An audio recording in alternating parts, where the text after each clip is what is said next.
지금은 부활의 계절입니다.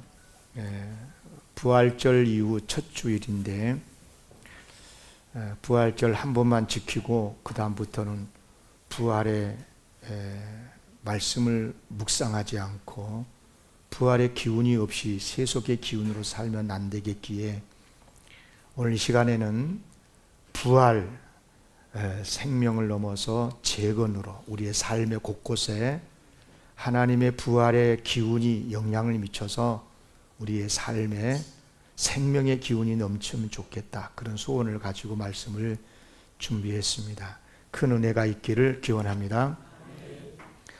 부활 그러면 이제 한자로 보면 부활은 돌아올 부거든요. 활은 살활, 그러니까 사는 것, 생명이 돌아온다는 거잖아요. 그러니까 죽었던 생명이 다시 생명으로 돌아온다, 삶으로 돌아오는 것. 참 한자로 잘 썼어요. 정말 그렇습니다. 우리 하나님은 어떤 분이시냐? 죽은 생명이 돌아오게 하시는 분이에요. 죽음에서 생명으로 바꾸시고 옮기시는 분입니다. 아멘. 진심으로 축복합니다. 우리 가운데 생명의 역사가 충만하시기를 기원합니다. 죽은 자처럼 살면 안 돼요. 우리는 주님 그리스도 부활의 능력 안에서 생기 있게, 복되게, 활기차게 믿음으로 주님 나라에 이를 때까지 살아가야 될 줄로 믿습니다. 예수님께서 메시아로서 사역을 하실 때 세 사람을 살리셨다는 건 아실 거예요. 가버나움의 회당장이었죠. 야이로의 딸을 살리셨고요. 그리고 나인성 과부의 아들을 살리셨고, 그리고 베다니 마을에 나사로가 죽었는데 살려주셨어요. 이것은 예수님은 곧 죽음에서 생명으로 옮겨주시는 분이시다는 것을 보여주는 사건인데요. 그러나 무엇보다도 예수님이 죽음에서 생명으로 옮기시는 분이시라는 것을 가장 확실하게 보여주고 있는 사건은 예수님 자신의 부활이었었어요. 아시다시피 앞에 세 사람은 예수님이 아무리 살려주셨지만 나중에 다시 죽었을 거 아니겠어요? 그죠? 아마 야이로의 딸 같은 경우는 일반적으로 보면 살아난 다음에 이제 결혼도 했을 거고 자녀를 낳아서 살다가 죽었을 것 같잖아요. 또 나이성 과부의 아들도 장가 가서 나중에 살아났다 장가가고 자녀를 낳고, 그리고 얼마 살았는지 모르지만 또 죽었을 거고요. 전승에 따르면은요, 나사로는 조금 역사적으로 전해오고 있어요. 무슨 말이냐면 나사로가 이제 살아난 다음에 지중해 한복판에 있는 섬 나라가 있어요. 성경에는 구브로라고 나오는데 키프로스죠. 키프로스라는 나라에 라르나카라는 그 남쪽에 큰 도시가 있어요. 아주 잘 산 도시인데 지금도 있죠. 거기에서 가가지고 30년 동안 복음을 전하면서 사시다가 죽었는데, 9세기 말에 레오 6세 황제가 이 나사로를 기념해서 세운 예배당이 지금도 있고요. 그리고 나사로가 죽었을 때 묻힌 석관, 돌로 된 관에 지금도 보존이 되고 있다고 그래요. 제가 구부로는 못 가봐서 눈으로 못 봤지만 사진으로는 봤는데요. 아무튼 이 세 사람은 다 뭐예요? 예수님이 비록 살리기는 해주셨지만 나중에 죽었다, 그런 이야기예요. 그런데 예수님의 부활은 차원이 달라요. 무슨 말이냐면 예수님께서는 당신 자신도 죽었다가 다시 사셨지만 더 중요한 것은 예수님을 흔히 우리가 말할 때 부활의 첫 열매라 그러잖아요. 이것은 곧 예수를 믿는 사람들은 예수님 안에서 모든 믿는 성도들은 똑같이 예수님처럼 부활하게 하신다. 그러니까 예수님의 부활은 믿는 자까지도 부활시키는 능력의 부활이라는 거예요. 아멘. 우리는 그것을 믿어요. 이게 기독교가 가르치고 있는 아주 중요한 부활의 핵심 가르침인데요. 그러니까 우리는 이제 비록 죄악이 가득한 세상에서는 살고 있지만은, 그렇지만 우리는 부활절, 하루만 부활을 기억할 것이 아니라 1년 365일을 우리는 모든 날이 다 부활의 기쁨으로 그렇게 살아가야 될 줄로 믿습니다. 진심으로 축복합니다. 부활의 기운과 부활의 기쁨이 충만하시기를 기원합니다. 여러분, 부활의 생명력이라는 것은 죽었다가 다시 살아나는 이렇게 생명, 이렇게만 나타난 건 아니고요, 실제로 우리의 삶의 전반에 하나님의 손이 닿는 모든 곳에는요, 부활의 역사가 나타나게 돼 있어요. 예. 살다 보면 침체가 될 수도 있고, 또 여러 가지 어려움이 있을 수도 있잖아요. 병이 들 수도 있고, 마음의 상처도 있을 수도 있고, 또 도시가 무너질 수도 있고, 나라가 어려워질 수도 있고, 이런데 이제 부활하신 예수님의 능력은 우리의 그 삶의 현장에 하나님의 손이 닿는다면 다 회복으로 나타나고 재건으로 나타나야 되고요, 그렇게 될 줄로 믿습니다. 그래서 오늘 이 시간에는 그런 설교를 좀 하고 싶었어요. 그러니까 우리가 예수를 믿는데 십자가 부활을 통해서 구원받고 영생을 얻었다, 다 너무 익히 잘 알고 있고 그렇게 믿고 있어요. 그런데 실제로 우리의 삶의 현장에서는 마치 죽는 자처럼 살고, 어려우면 어려움 속에서 그냥 그렇게 실망하고 낙심하고 그렇게 살아가는 우리의 삶이 너무 많아서 그러면 안 된다. 우리는 다시 부활의 믿음으로 살자, 그런 차원에서 오늘 설교를 준비했는데요. 여러분 아시다시피 이스라엘 백성은 이제 아브라함, 이삭, 야곱이 그들의 이스라엘 조상이잖아요. 그런데 그들에게 하나님이 약속하신 바대로의 이제 가나안 땅을 나중에 이제 들어가서 정복을 하고 이스라엘 나라를 세우잖아요. 근데 너무도 안타깝게도 그 나라가 망해버려요. 역사에서 젖과 꿀이 흐르는 가나안 땅이라 해서 좋아가지고 들어갔고 나라도 세우고 그랬는데, 이게 사람이 형통하면 그런가 봐. 이게 하나님을 떠나고 우상 숭배를 하다가 심지어 성전 안에다가 우상을 세워놓고 이게 하나님이라고 그따위 했으니 하나님 얼마나 화가 나시겠어요. 그래서 멸망을 당하고 말았어요. 여러분요, 멸망은 하루아침에 딱 당한 게 아니고요, 이 전조가 있어요. 전조가. 이 이스라엘이요, 남북이 나누어져요. 너무 우리나라 역사가 비슷해요. 여러분, 북이스라엘, 솔로몬 이후에 북이스라엘, 사마리아를 수도로 해가지고 북이스라엘. 그러나 기원전 BC라고 그러죠. 721년에 아시리아, 지금의 이라크 조상인 아시리아에 의해서 망하고 말아요. 그러면 남유다는 어땠냐? 남유다는 BC 586년에 바벨론에 의해서 나라가 망하고 말아요. 그러고 보면 여러분요, 진짜 우리의 복은 하나님이지, 여러분 하나님이 우리의 복인 줄로 믿습니다. 하나님이 복이에요, 진짜. 하나님이 주시는 가나안 땅, 하나님이 주시는 건강, 하나님이 주시는 물질 다 좋은데요, 그거 하나님을 떠나버리면요 아무것도 아니에요. 오히려 그것 때문에 더 잘못되고 그것 때문에 더 어려움을 당해요. 여러분, 하나님이 주시는 복, 그것이 무엇이든지 그거 지키느라고 하나님 떠나면 안 돼요. 큰일 날 일이에요. 그러면 진짜로 다 잃어버려. 진짜 가장 중요한 걸 잃어버릴 수 있거든요. 그러니까 축복합니다. 크게 따라할까요? 하나님의 복입니다. 하나님이 생명입니다. 아멘. 그래요.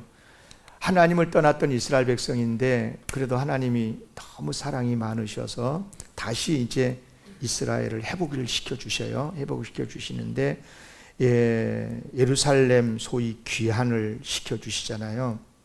그러니까 페르시아 황제 고레스에 의해서 이제 1차 이제 귀환을 하게 되는데 그때 한 5만여 명 정도가 귀환을 하게 돼요. 그러니까 남유다가 바벨론에게 멸망을 당했을 때는 정말 이스라엘 유다 백성 중에 정말 젊고 똑똑한 그런 인재들이 많이 포로로 끌려갔거든요.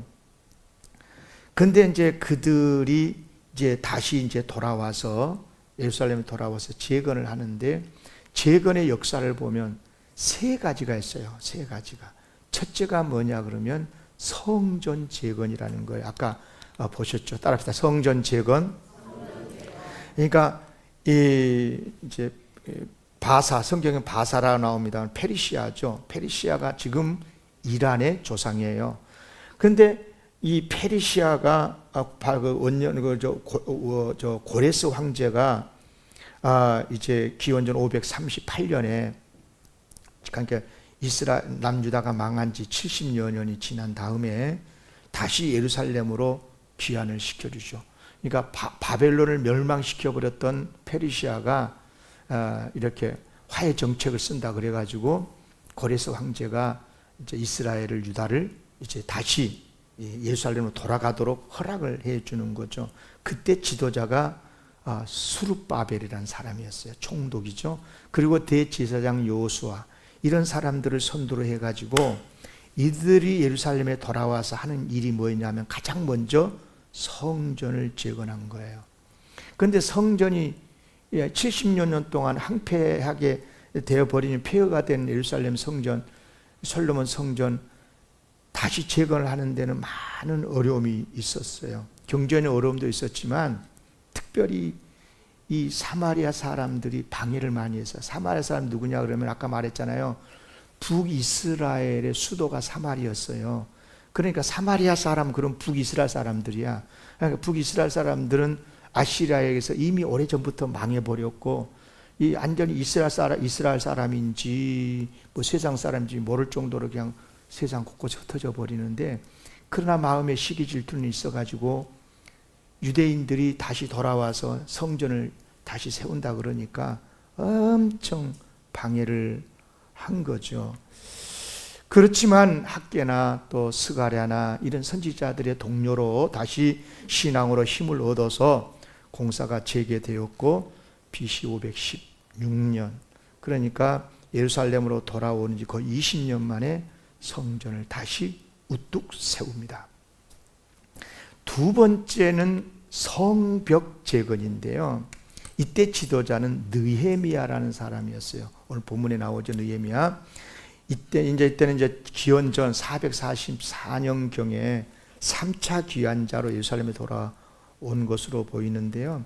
이 느헤미야라는 사람은 원래가 아닥사스다 왕의 술을 맡은 관원이었었어요. 요즘으로 말하면 그러니까 대통령의 음식을 맡은 비서관 이런 직이라고 생각하면 되는데 당시에는 이제 그 독살 같은 사고를 염려해서 왕의 음식은 가장 신뢰할 수 있는 사람에게 맡겼다고 그래요. 그러니까 느헤미야는 그 정도로 비록 이스라엘 사람이지만 유태인이지만은 이방 나라의 왕에게까지 신뢰를 받을 정도로 참으로 신실한 사람이었다는 뜻이에요. 그런데 이 느헤미야가 어느 날 예루살렘에서 온 어느 사람들에게 슬픈 소식을 전해드려요. 뭐냐면 예루살렘의 성전은 다 세워지기는 했는데 예루살렘 성전을 중심으로 하는 이 예루살렘의 도성 성벽이 수리가 안 된 채 완전히 폐허된 도시라는 거예요. 폐허가 된 도시다. 우리나라 서울도 이 한양 도성 있잖아요. 남대문도 있고 이게 딱 도성 있잖아요. 적으로부터 침략을 방어하고 지키는 그런 도성인데, 성벽인데, 이것이 문짝도 다 날아가 버리고 성벽도 허물어져 불타버리고 수리가 안 된 채로 완전히 폐허된 도시. 이런 이야기를 들으니까 느헤미야가 잠이 안 와요. 너무 괴로웠어. 이것은 내 죄 때문이기도 하겠다 싶어가지고 금식을 하면서 회개를 하고 이 아닥사스다 왕에게 어느 날 부탁을 하죠. 지금 예루살렘의 성벽이 허물어진 채로 폐허가 됐다고 그러는데 좀 도와주십시오. 자칫 반역으로 의심받을 수도 있는 그런 위험한 요청이었지만 용기를 냈는데, 감사하게도 하나님께서 그 왕의 마음을 움직이셔가지고 그러면 네가 총독으로 가라. 그래가지고 느헤미야를 총독으로 세워서 예루살렘으로 가게 해가지고요. 갔는데요. 딱 3일 만에 은밀하게 무너진 성벽을 다 한번 이렇게 시찰을 해요. 기가 막혔어요. 물론 이제 중간에 이 성벽을 제거를 하는데 많은 대적들의 반란이 있었죠. 반대가 있었어요. 그렇지만 불과 52일 만에 성벽을 완벽하게 재건을 시켜버려요. 이 느헤미야가 대단한 사람이죠. 세 번째는 뭐냐면 신앙을 재건시키는데요. 이때는 누구냐? 중심 인물이 에스라라는 사람. 에스라는 제사장이면서 학사였어요. 성경의 학사. 그러니까 흔히 예수님 시대 때 바리새인은 부정적인 사람들로 나타나지만 원래 바리새 사람들은요, 이스라엘 사회에서는 대단한 지도자들이거든요. 이 지도자 그룹인데 그 원조가 에스라예요. 에스라가 그만큼 훌륭한 율법 학자였다는 뜻인데요. 이 사람은 이제 2차로 예루살렘에 귀환을 했는데 느헤미야보다는 약 한 13년 먼저 돌아왔어요. 그러니까 느헤미야가 3차고 에스라가 2차 때 돌아온 거죠. 그때 한 5,000명 내지 한 8,000명 정도 왔다고 그러는데, 그때 와서 딱 보니까요, 기가 막힌 것이 예루살렘에서 떠나지 않고 70년 전부터 머물러선 본토에 남았던 유대인들이나 감사하면서 예루살렘으로 다시 귀환했던 유대인들이나 와서 보니까 기가 막힌 거예요. 다 신앙이 무너져 있는 거예요. 그래서 에스라가 결심을 합니다. 성전 재건도 중요하지만 신앙을 재건해야 되겠다. 그래서 에스라 7장 30절에 보면 그래요. 에스라가 여호와의 율법을 연구하여 준행하며 율례와 규례를 이스라엘에게 가르치기로 결심하였더라. 결심을 하죠. 그리고 에스라가 7월에 예루살렘 문이 여러 가지가 있는데 수문이 있어요. 물이 왔다 갔다 하는 수문이 있는데 그 수문 앞 광장에 백성을 다 모이게 해놓고 가르치기 시작합니다. 자, 예레미야 8장 1절 3절 제가 읽어볼게요. 이스라엘 자손이 자기들의 성읍에 거주하였더니 7째 달에 이르러 모든 백성이 일제히 수문 앞 광장에 모여 학사 에스라에게 여호와께서 이스라엘에게 명령하신 모세 율법책을 가져오기를 청하며 7째 달 초하루에 제사장 에스라가 율법책을 가지고 회중 앞 곧 남자 여자 알아들을 만한 모든 사람 앞에서 이르러 수문 앞 광장에서 새벽부터 정오까지 남자나 여자나 알아들을 만한 모든 사람 앞에서 읽음에 무 백성이 그 율법책의 귀를 기울였다. 아멘. 그렇습니다. 예루살렘으로 돌아오는 사람들은 1차, 2차, 3차에 걸쳐서 각각 다 형편이 달랐지만, 돌아오는 이유도 달랐지만, 그들은 돌아와서 재건 운동을 하는데 성전을 재건했고 성벽을 재건했고 신앙을 재건했다 그 말이에요. 요즘 쉽게 표현하면 무너진 교회를 다시 세우고 무너진 우리의 나라, 우리 도시, 우리 사회를 다시 재건을 하고 무너진 신앙을 다시 재건하는 일을 했다고 말해요. 여러분, 이제 막 지은 새집 같은 경우는 재건할 필요가 없죠. 예. 물론 이제 새집이라도 잘못 지어져서 살기가 위험하다 그러면 어쩌겠어요. 다시 허물고 다시 지어야 되겠지. 또 오래되어서 낡아졌을 때는 수리도 하고 리모델링을 그러잖아요. 재건을 해야 되겠죠. 문제는 여러분도 아시다시피 재건이라는 리모델링이라는 게 더 훨씬 어려워요. 제가 이렇게 건축업자들하고 대화를 해보면 그러더라고요. 집을 새로 건축하는 것보다 리모델링이 훨씬 더 어렵대요. 예. 그러니까 집도 멋지게 안 나오고 좀 새롭게 좀 집을 멋지게 만들고 싶은데 이게 그냥 빈터에다 딱 그냥 다시 세우면 되겠지만 뼈다귀는 뼈는 놔두고 그대로 다시 지으려니까 안 된다, 그런 말을 했는데요. 여러분 잘 들으셔야 돼요. 신앙생활도 똑같아요.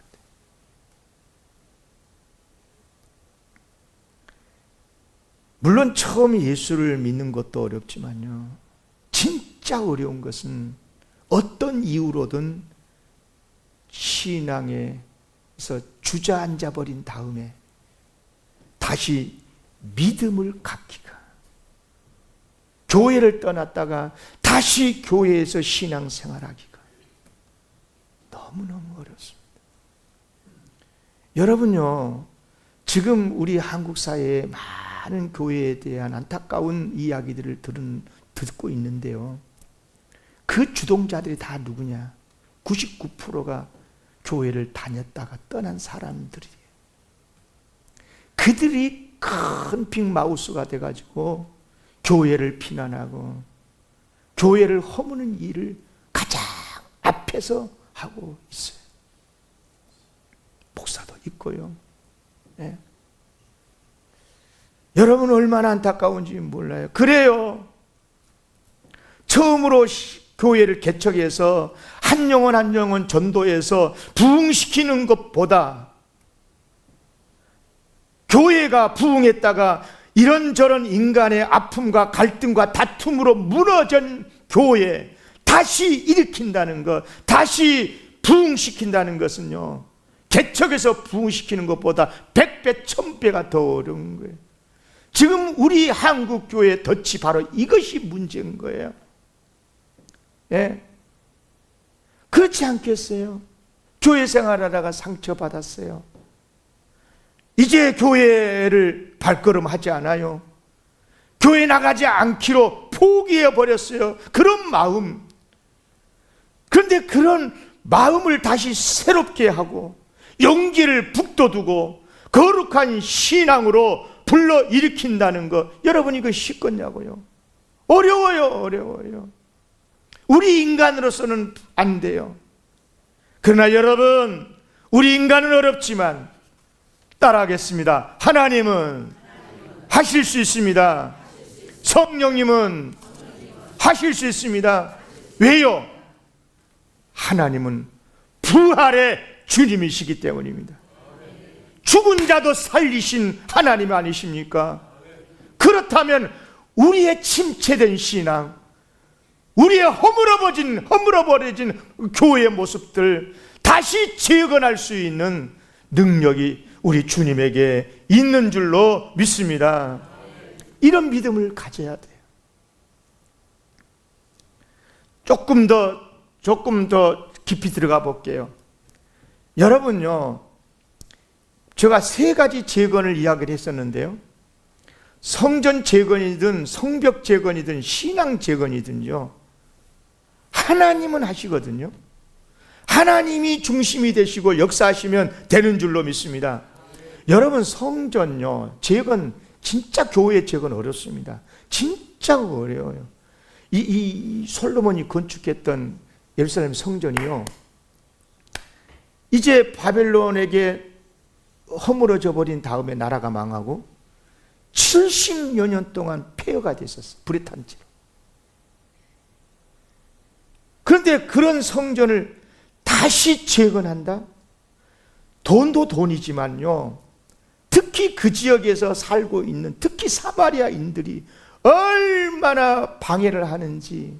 사마리아인이 어떤 사람들이냐? 지금식으로 말하면 안티 기독교인들이에요.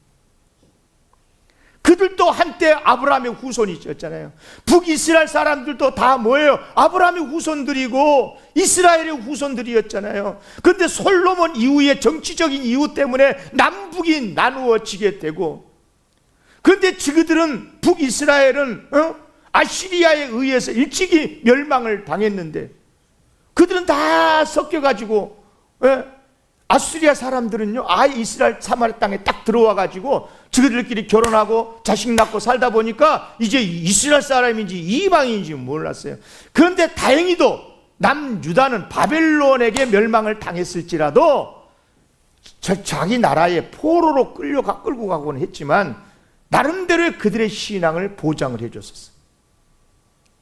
그러니까 유태인들은 70년 후에 예루살렘으로 돌아와서 재건 운동을 할 때 성전을 재건하고 성벽을 재건하고 말씀으로 신앙 재건 운동을 할 때요, 사마리아 사람들이 얼마나 방해했는지 몰라요.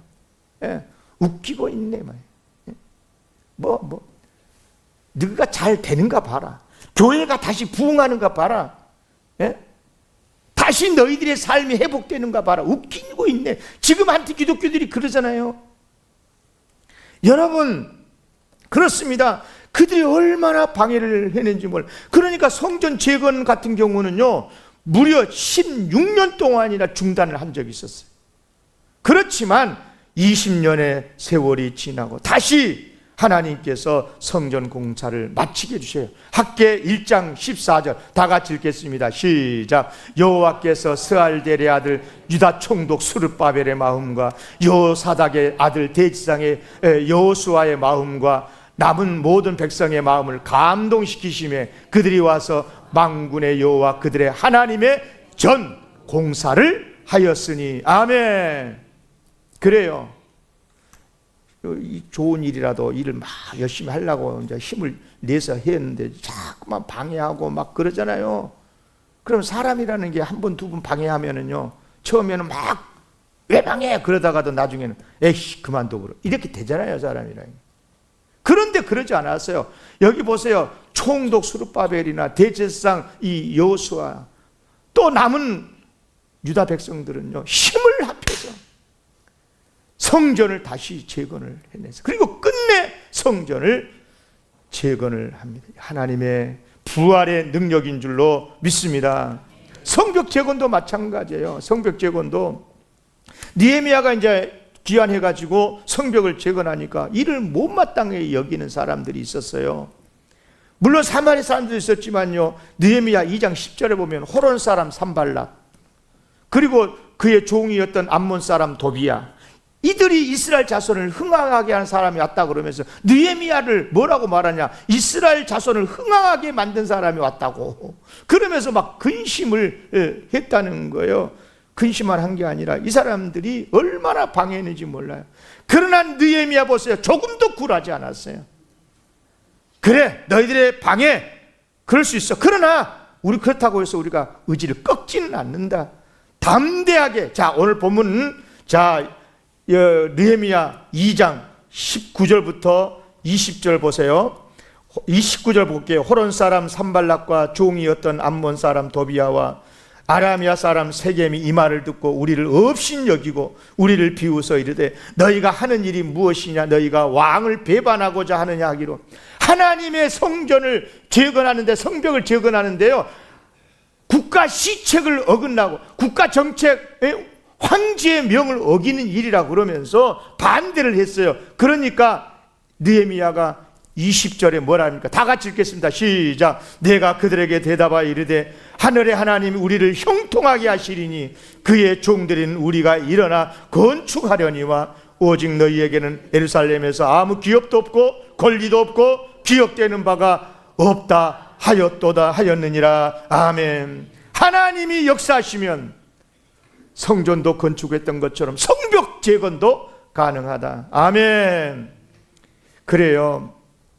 그래서 그래서요, 그들이 그렇게 반대를 했지만, 정말 이게 불과 52일 만에 한 손에는 무기 들고 한 손에는 연장 들고 밤낮으로 쪽잠을 자면서 그렇게 공사를 하고 끝내 성벽 재건을 완성해서 예루살렘의 이용을 다시 되찾게 된 거예요. 여러분 기억하십시오. 아무리 선한 일이고 바른 일이라도요, 하나님이 기뻐하신 일이라도 방해가 있어요. 방해꾼도 여러 가지 종류가 있어요. 그러나 여러분, 두려움을 이기는 것, 그 적을 뚫고 사명을 안수하는 것, 이것이 부활의 열매인 줄로 믿습니다. 신앙 재건도 마찬가지. 여러분, 제사장의 학사였던 에스라가 수문학 강장에 모인 백성에게 말씀을 읽어주잖아요. 그러니까 그들이 어떻게 합니까? 막 울었어요. 그때 제 대제사장 다 백성이 율법의 말씀을 듣고 다 우는지라고 해서 울었어요. 울기만 한 게 아닙니다.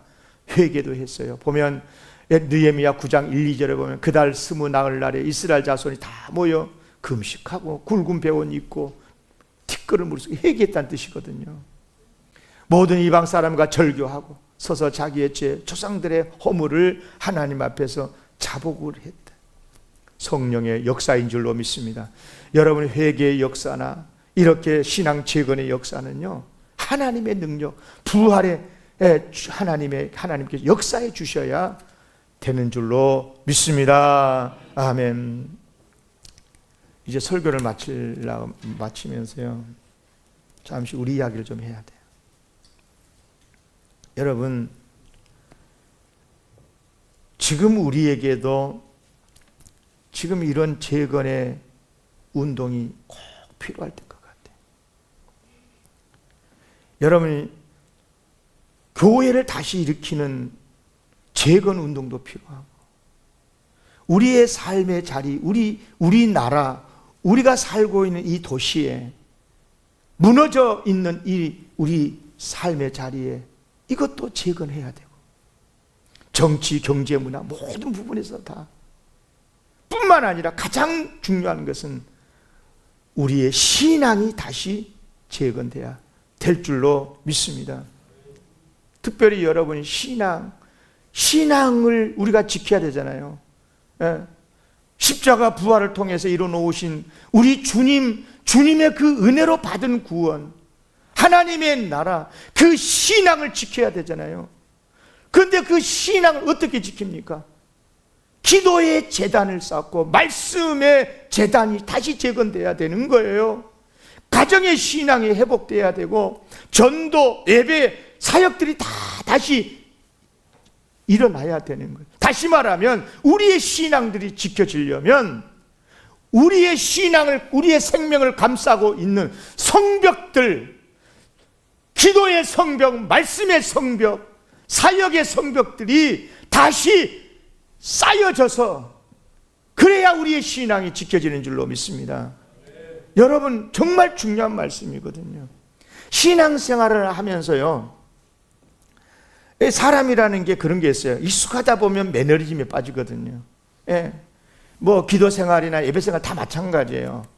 그냥 습관적으로 교회에 나와서 예배 드리다 보면 기쁨이 없어요. 그러니까 무슨 말이냐, 정말 여러분 신앙이 회복되는 가장 첫 번째 증상이 뭐냐면 마음속에 말할 수 없는 기쁨이 일어나거든요. 그렇습니다. 그래야 살 소망도 일어나게 되고 내일에 대한 희망도 되살아나게 되는 줄로 믿습니다. 자, 보세요. 그렇게 절망했던 제자들, 부활하신 예수님을 딱 배웠고 나서 그들에게 무슨 일이 일어났습니까? 기쁨이 회복이 돼요. 여러분, 예수님이 부활하신 다음에 마지막 이제 승천하시잖아요. 그때 보면 누가복음 24장 51절 이하에 보면요, 이제 예수님이 떠나시면서 제자들을 축복을 하시죠.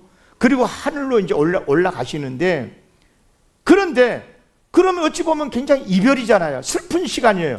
그런데 그들이 그에게 경배를 하고, 따라합시다, 큰 기쁨으로 예루살렘에 돌아가 늘 성전에서 하나님을 찬송했다. 할렐루야. 그러니까 그때만 큰 기쁨으로 하나님을 찬송한 게 아니라 이제 그들이 흩어지지 않고 다락방 올라가서 교회 공동체를 이루면서 모일 때마다 봐요. 사도행전 2장 46절, 날마다 마음을 같이하여 성전에 모이기를 힘쓰고 집에서 떡을 떼며, 따라합시다, 기쁨과 순전한 마음으로, 아멘, 음식을 먹고 교제하고 교회 공동체를 회복시켰다 그 말이에요. 심지어는요, 고난이 있었어요. 예수 이름 때문에, 예수 이름 증거한다고 그래가지고 감옥살이도 했어요. 그렇지만 보세요, 사도행전 5장 41절, 사도들은 그 이름을 위하여, 예수님의 이름을 위하여 능력받는 이 일을 당했을 때, 아, 이건 괜찮아, 합당한 거야. 이건 예수 복음을 전하다가 박해받는 것 당연한 거지, 오히려 기뻐하면서 공회를 떠났다. 할렐루야. 여러분, 예수 믿다가 좀 욕을 먹으면, 내가 예수 믿으면서 욕을 먹어야 되냐 그러면서 나 교회 안 다녀, 그러면 안 되는 거예요. 예수 믿으면 욕 먹어요. 억울하게요. 감옥도 갈 수 있어요. 여러분, 어려움을 당할 수 있어요. 여러분, 도대체 왜 교회가 이렇게 욕을 먹고 있습니까? 교회가 잘못해서 그런 것 같기도 해요. 그렇지만 여러분, 90% 이란 그렇지 않아요. 우리나라 기독교 국가 아니잖아요. 여러분, 우리나라에서 교회가 칭찬받는 것은 감사할 일이지만, 그러면 욕먹으면 다 교회가 잘못해서 욕먹는 겁니까? 아니에요. 사탄의 역사가 얼마나 많은지. 누가 그런 프레임을 만들어놨어요? 교회가 착하고 교회가 바르게 신앙생활하면 세상 사람들이 교회를 칭찬해주고 다 교회에 나옵니까? 그건 다 거짓말이에요. 그렇지 않아요. 기독교 2000년 역사를 공부를 해보세요. 교회가 있는 곳에는 여러분, 세상에 빛이 되고 소금이 돼서 축복의 아름다운 사회도 만들었지만, 그 부분에 대해서 인정하고 칭찬한 부분도 있지만, 그렇지 않아서 사탄의 역사는 교모하게 교회를 박해하고 교회를 허무는 일에 앞장섰던 그런 사람들이 이 세상에 널려 있잖아요. 특히 안티 기독교인 세력들이, 교회에서 과거에 상처받고 고통당했던 사람들, 그들이 앞잡이들이 돼가지고, 여러분, 참으로 두려운 이야기 아닙니까? 빨리 프레임에서 깨어나야 되는 거예요. 그렇습니다. 여러분, 혹시 우리의 삶 속에서, 여러분의 신앙생활에서 무너진 성벽이 있습니까? 그나마 지금 꺼져가는 촛불처럼, 등불처럼 지금 이렇게 허우적거리고 있는데, 그나마 우리의 신앙을 감싸고 있는 성벽들이 무너져서, 세상 공격에 그대로 노출되어진 채로 무방비로 공격을 당하고 있는 교회들의 모습들을 보면 너무너무 답답하고 너무너무 고통스럽습니다. 사랑하는 성도 여러분, 다시 한번 따라하겠습니다. 기도의 성벽을 쌓자. 예배의 성벽을 쌓자. 사역의 성벽을 쌓자. 봉사의 성벽을 쌓자. 아멘. 그래서 우리의 신앙의 성벽을 든든하게 성을 쌓아서 여러분, 교회를 지키고 우리의 신앙도 지키고 세상을 구원해내는 우리 교회가, 우리 신앙이 돼야 될 줄로 믿습니다. 이런 은혜가 우리 가운데 충만하기를 기원합니다.